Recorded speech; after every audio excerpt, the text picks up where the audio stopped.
마태복음 10장 40절에서 42절입니다. 모세에게도 그랬고 지금 제자들에게도 그랬고 저와 여러분에게도 할 말을 주신다 말씀하고 있습니다. 오늘날 이런 상황을 만날 때 실제로 우리에게 할 말을 주시는 분은 누구일까요?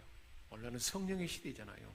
그래서 곤란한 상황, 난처한 상황, 핍박을 당하여 어쩔 줄 모르고 사람들에게 막 공격을 당할 그때에 오늘 본문 20절에 말하는 이는 너희가 아니라 너희 속에서 말씀하시는 이 곧 너희 아버지의 성령이시니라. 할렐루야. 우리 속에 누가 계신다 그랬습니까? 성령님이 계신다 그러는데 우리 안에 계신 성령님이 내가 말하는 것이 아니고 내 속에서 말하게 한다는 거예요. 아버지의 성령이 할 말을 주시고 말하게 한다는 것입니다. 지금까지 아마 많이 경험했을걸요. 우리가 몰라서 그렇지 성령님이 어느 순간에 할 말을 준 거죠. 그 순간에 그걸 한번 더듬어 볼 수 있기 바랍니다. 언제 어디서나 우리와 함께 하시는 성령 하나님이 할 말을 주신다 말씀하고 있습니다. 우리 속에 계셔서 할 말을 말하게 한다는 것입니다. 실제로 여호와께서 모세와 아론에게 말했어요. 출애굽기 7장 9절에 바로가 너희에게 너희는 이적을 보이라 그렇게 말할 것이다. 그럴 때 곤란한 상황을 만나면 하나님께서 어떻게 할 것인가 할 말을 가르쳐 줍니다. 너는 아론에게 말하기를 너 입이 뿔뻗고 드러나니까 아론에게 대신 말하게 해라. 너희 지팡이를 들어서 바로 앞에 던지라. 그렇게 해라. 그러면 뱀이 되리라. 모세가 직접 말 못한다 하니까 대언자 아론까지 불러주시고 아론에게 말해서 그렇게 하도록 해라. 그러면 지팡이가 뱀이 되게 할 것이다. 복음을 전할 수 있는 권능을 주셨고 그 말을 그 상황에서 어떻게 말할 것을 알려줬고 실제로 바로를 만났을 때 출애굽기 7장 그대로 바로가 직접 뭐로 나에게 왔느냐라고 막 곤란한 상황을 만났어요. 그때 하나님께서 할 말을 주세요. 아론에게 지팡이를 들어서 바로 앞에 던지라 그랬더니 아론이 지팡이를 딱 바로 앞에 던지니까 그 뱀이 됐어요.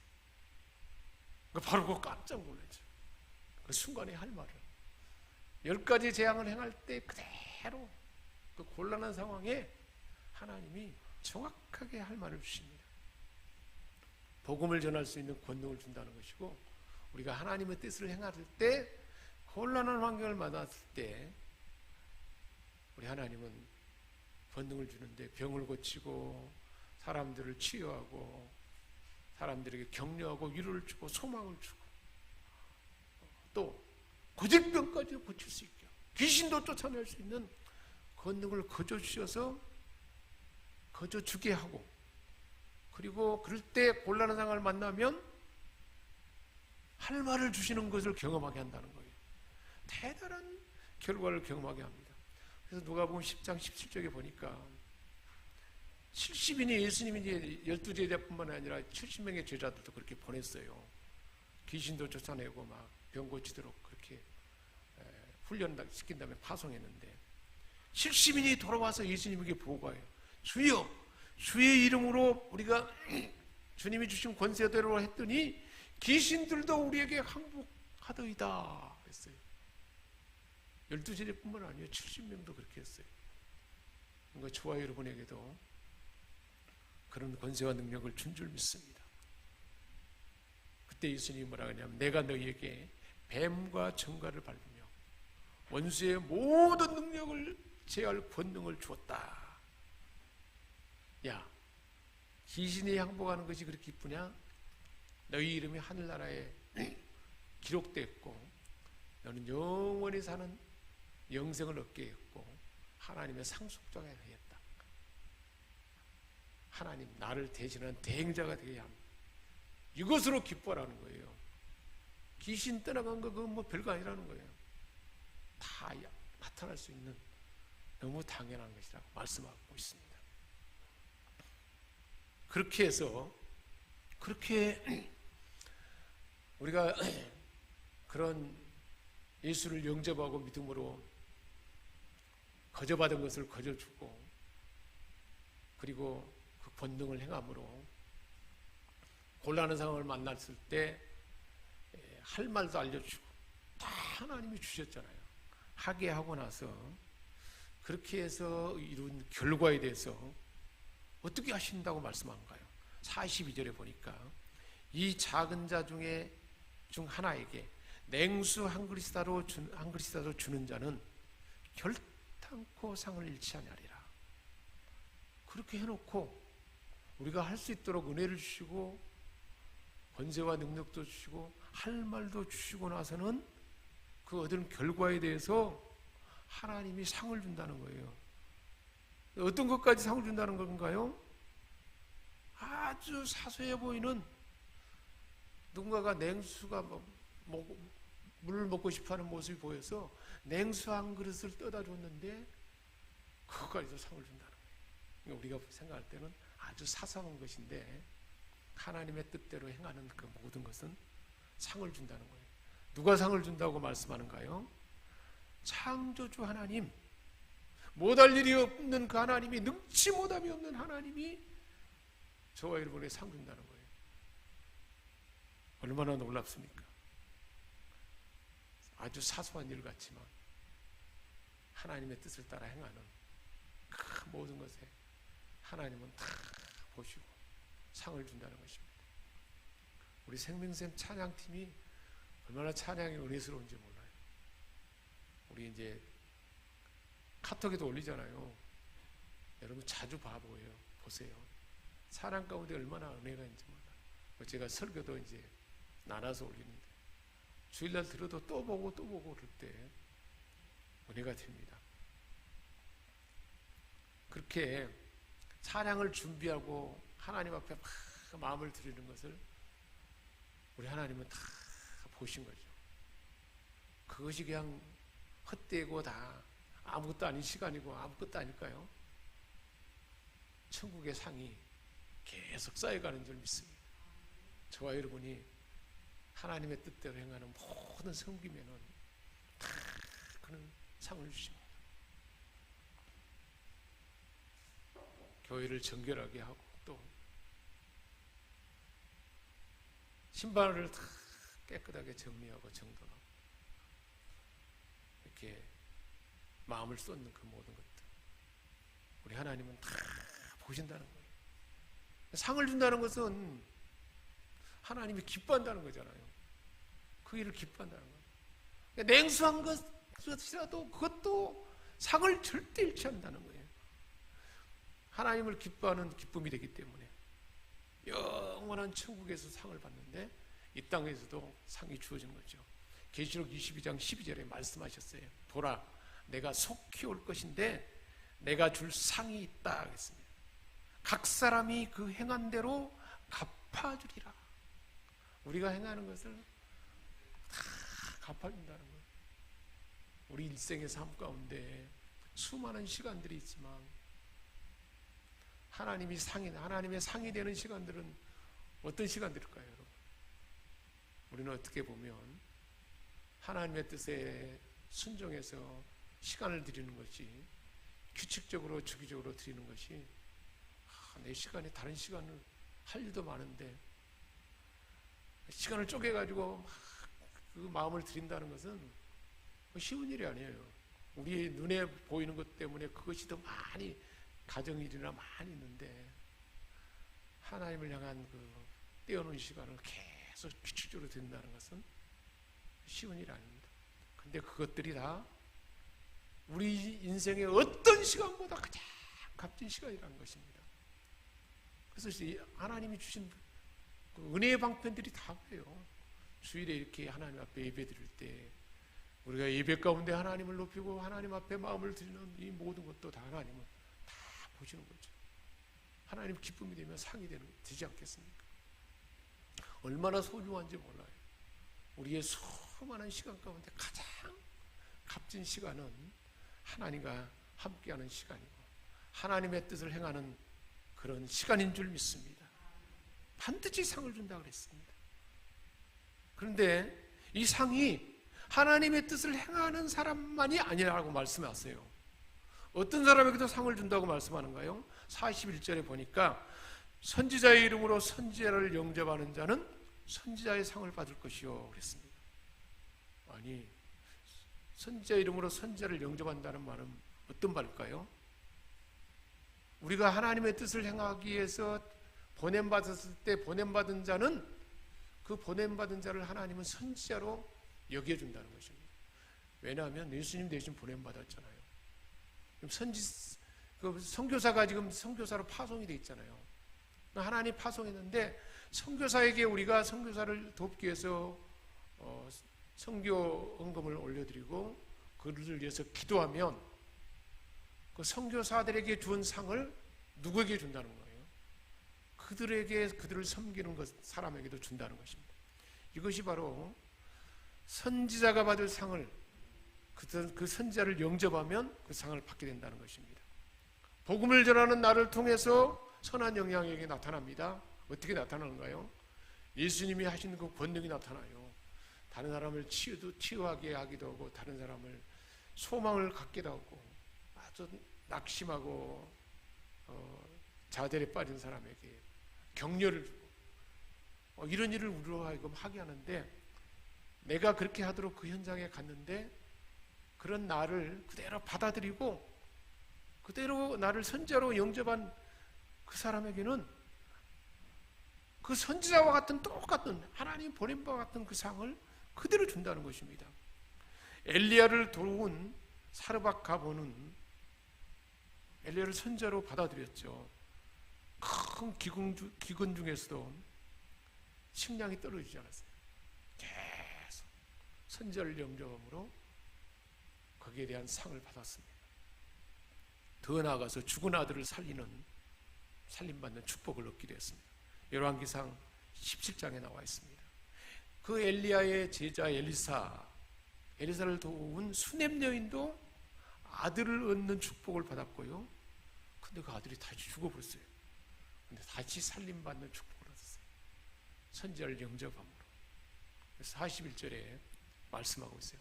선지자를 영접하는 선지자의 상을 받을 것이요 의인의 이름으로 의인을 영접하는 자는 의인의 상을 받을 것이요 했습니다. 천국 복음을 전하는 그 현장, 하나님의 뜻을 행하는 그 순간 그 뜻을 행하는 사람을 하나님은 의인으로 인정해 준다는 거예요. 그리고 그 뜻을 행하는 사람을 그대로 영접하고 받아들이면, 즉 우리가 보냄받아서 누구에게 권능을 했어요. 아주 낙심해하고 우울에 빠진 사람에게 용기를 주고 삶에 막 기쁨을 주고 활력을 우리가 주는 말을 했어요. 그래서 그것을 그대로 받아들여가지고 그 삶이 새로워지면서 그 사람에게 그런 마음을 받아들인 그 사람에게 나로 인해서 그 사람 자체도 의인의 상을 받게 한다는 것입니다. 그 의로운 말을 받아들여서 그로 인해서 결국은 구원받기도 하고 삶이 새로워지잖아요. 그러면 받아들인 사람 그 자체도 의인의 상을 준다는 것입니다. 영접하는 자에게 선지자의 상을 준다는 것이고, 또 그러한 의로움을 행하는 자에게, 그를 받아들인 자에게 의로운 자로 여기는 상도 준다는 것입니다. 아브라함이 주의 사자들을 환대하고 영접한 결과 약속의 자녀인 이삭을 얻는 축복을 얻었습니다. 창세기 18장에 나옵니다. 롯은 심판하는 사자들을 영접하고 돌본 결과 소돔과 고모라가 다 심판하는데 온 가정이 구원을 받았어요. 아브라함이 중보기도 했지만 그들을 영접한 결과 그들이 막 손을 잡고 끌고 나와서 구원했잖아요. 참 놀라운 일입니다. 이렇게 한다는 말씀에 근거가 있는데 40절 말씀이에요. 너희를 영접하는 자는 나를 영접하는 것이요 나를 영접하는 자는 나 보내신 이를 영접한 것이니라. 할렐루야. 저와 여러분이 하나님의 뜻을 받들어서 그것을 행할 때 그런 저와 여러분을 영접하는 사람은 예수님을 영접한 것과 같은 것이고 하나님을 영접하는 것과 같다는 것입니다. 그렇기 때문에 저와 여러분을 하나님의 뜻을 행하는 우리가 우리를 통해 선자로 나타나게 하고 의로운 자로 나타나게 해서 그런 의로운 자로 나타나는 그 권세와 또한 의로움을 그대로 받아들인 사람은 나로 인해서 그 사람도 의인의 상을 받고 선자의 상을 받는다는 것입니다. 얼마나 놀랍습니까? 그래서 사도 바울이 빌립보서 4장 14절에서 18절에 말씀하고 있습니다. 너희가 내 괴로움에 함께 참여하였으니 살아있도다. 빌립보 사람들아, 너희가 한 번뿐 아니라 두 번이나 나의 쓸 것을 보냈도다. 사도 바울에게 필요한 것을 빌립보 교인들이 가난한 중에 준비하고 보냈습니다. 이것은 받으실 만한 향기로운 제물이요 하나님을 기쁘게 한 것이라. 하나님의 그 구원 사역, 하나님의 뜻을 행하기 위해서 그것을 행하는 자에게, 그런 자에게 우리 예수님은 권능을 준다고 했잖아요. 병도 고치고 또 기인도 쫓아내고 그리고 그들을 치유하는. 그런데 그것을 행할 때 할 말도 주시고 그렇게 해서 그것을 받아들인 사람에게도 똑같이 선지자의 상을 주고 의인의 상을 준다는 거예요. 그러니까 우리가 그 현장에 가기만 하면 나를 통해서 선한 영역이 나타나고 나도 상 받을 뿐만 아니라 참여하고 받아들인 사람까지도 다 상을 받는 일이니 얼마나 놀라운 일인가요? 그래서 그런 사람들에게 그 풍성한 상을 준다는 것을 오늘 말씀 우리에게 들려주고 있습니다. 참 놀라운 영광입니다. 우리가 하나님의 뜻만 받들고 가정에서나 일터에서나 경영하는 삶에서 어느 곳에든지 그 뜻을 행하는 그곳에 이처럼 상 받는 일이 나타난다는 말씀입니다. 선한 영향력을 나타내게 하고 그런 존재로 저와 여러분을 불러준 줄 믿습니다.